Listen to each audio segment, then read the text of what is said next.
La palabra de Dios es viva y eficaz. Escucha y medita el Evangelio de hoy con el Padre Ricardo López Díaz.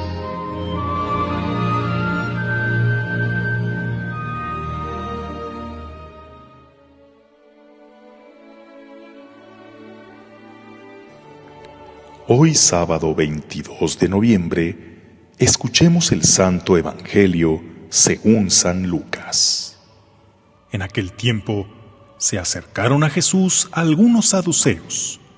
Como los saduceos niegan la resurrección de los muertos, le preguntaron: Maestro, Moisés nos dejó escrito que si alguno tiene un hermano casado, que muere sin haber tenido hijos, se case con la viuda para dar descendencia a su hermano.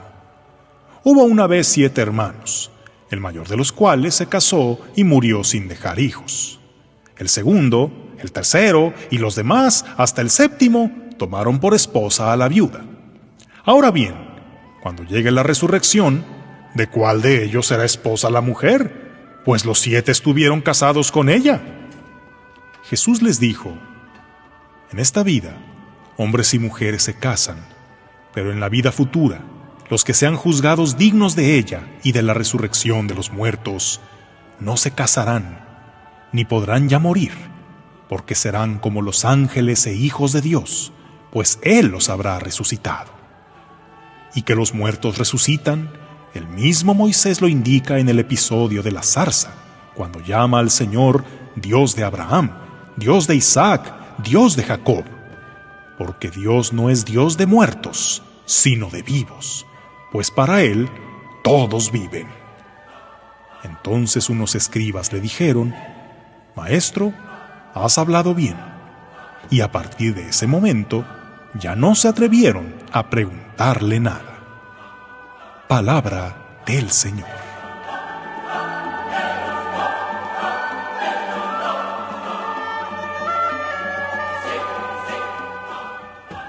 ¿Quiénes eran estos saduceos que cuestionan a Jesús sobre la resurrección? Eran una secta o partido del judaísmo de aquella época, pertenecientes a la clase aristócrata, que a diferencia de los fariseos, que eran demasiado meticulosos en lo referente a la fe, los saduceos eran más manga ancha, y en lugar de aceptar toda la revelación, preferían hacerse de ella una religión a la carta, donde escogieran lo que más les gustaba y lo que no.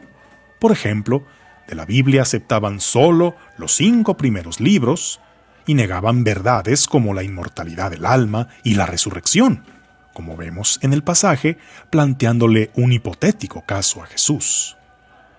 Los saduceos como tal ya no existen, pero sí hay muchos que imitan su espíritu, queriendo seleccionar del conjunto de la revelación solo lo que les agrada o les conviene, complementando de doctrinas tomadas de aquí y de allá.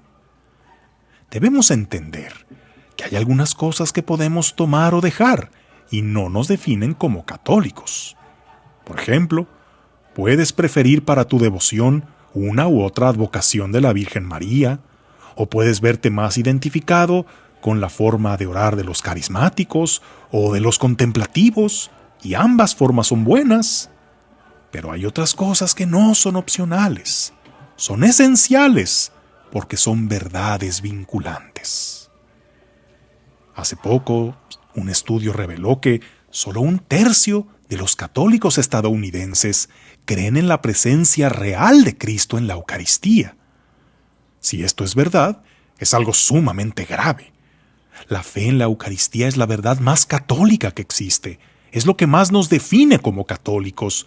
Simplemente no se puede ser católico y decir que no se cree que la Eucaristía es realmente el cuerpo de Jesucristo.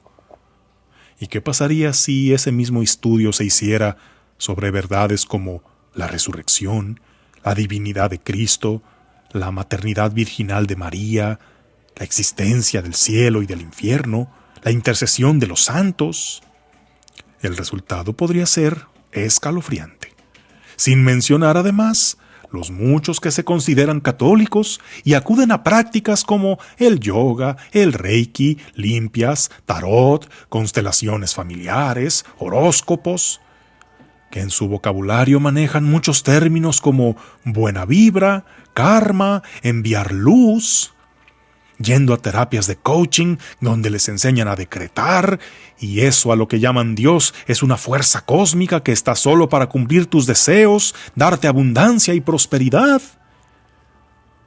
En esta época de la tolerancia, de la inclusión, donde debemos respetar las creencias de todos, también hace falta tener definición para que nuestra fe sea la roca sólida en la que cimentemos nuestra vida y no una veleta que se haga donde soplen los vientos de las modas. La doctrina sí es importante. Hay quienes dicen que no importa la doctrina, que a Dios solo le interesan nuestros actos, nuestros hechos. Y es verdad, pero la doctrina es importante porque actuamos conforme a lo que creemos. Tengámoslo, pues, bien claro. El católico no cree en la reencarnación, cree en la resurrección, cree en el juicio que nos da eterna salvación o eterna perdición. El católico no hace meditación trascendental, medita la palabra de Dios y no busca alcanzar solo un estado de paz, sino que esta reflexión lo ponga en acción. El católico no repite mantras, reza el rosario. El católico no cree en la suerte ni en el karma, cree en la providencia divina y en el libre albedrío. El católico no decreta, pide a Dios y busca hacer su voluntad. Para el católico, Jesús no es un iluminado más. Es su único Salvador, Señor y Dios verdadero, y solo Él tiene palabras de vida eterna. El católico no habla de la Madre Tierra, su madre es la Virgen María. El católico no dice que Dios está en la naturaleza, cree que está real y verdaderamente presente en el sagrario, y todas sus criaturas proclaman su gloria. El católico no va a hacerse limpias y armonizaciones, va a misa, se confiesa y comulga, y no hay mejor medio para la gracia que los sacramentos. El católico sí cree en el éxito, en la abundancia, en la prosperidad, pero sus valores más sagrados son la caridad, la misericordia, el sacrificio, la humildad. ¿Y tú te consideras católico? Entonces no te quedes con un catolicismo chafa, diluido, remiendo de creencias de aquí y de allá. Vive el catolicismo original, el completo, que cuando es conocido y vivido en su integridad, no habrá necesidad de quitarle ni de agregarle nada. Que tengas un día lleno de bendiciones.